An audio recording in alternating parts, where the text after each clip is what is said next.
14 شعبان کو مغرب کی نماز سے پہلے کہیں سے بیری کے 7 پتے لینے ہیں۔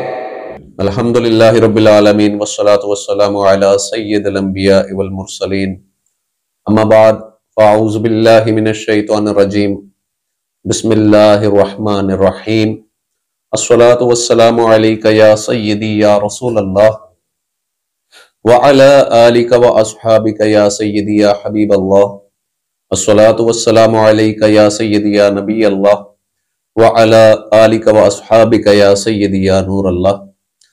ہمارے القادری الگیلانی چینل کے دیکھنے والے خواتین و حضرات کو میری طرف سے باادب السلام علیکم ورحمۃ اللہ وبرکاتہ۔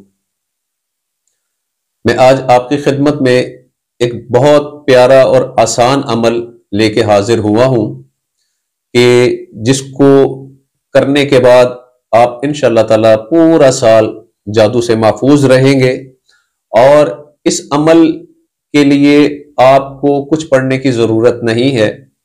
آپ نے 14 شعبان کو مغرب کی نماز سے پہلے کہیں سے بیری کے 7 پتے لینے ہیں، اور ان 7 پتوں کو پانی کے اندر جوش دے لیں، اور جب مغرب کی نماز ہو جائے اس کے بعد آپ نے اس پانی سے غسل کر لینا ہے۔ اس عمل کے کرنے کی برکت سے اللہ رب العزت آپ کو جادو سے پورا سال محفوظ فرما دے گا۔ یہ 7 پتے ایک فرد کے لیے ہوں گے، اور اگر گھر کے افراد زیادہ ہیں تو ہر شخص کے لیے 7 پتے ہوں گے، اور پانی میں جوش دے کر ان سب کو غسل کروائیں، اور اپنا اور اپنے گھر والوں کا جادو سے مکمل طور پہ خود کو محفوظ کر لے۔ انشاءاللہ تعالی پورا سال اللہ پاک آپ کی جادو سے حفاظت فرمائے گا۔ جزاکم اللہ خیرا۔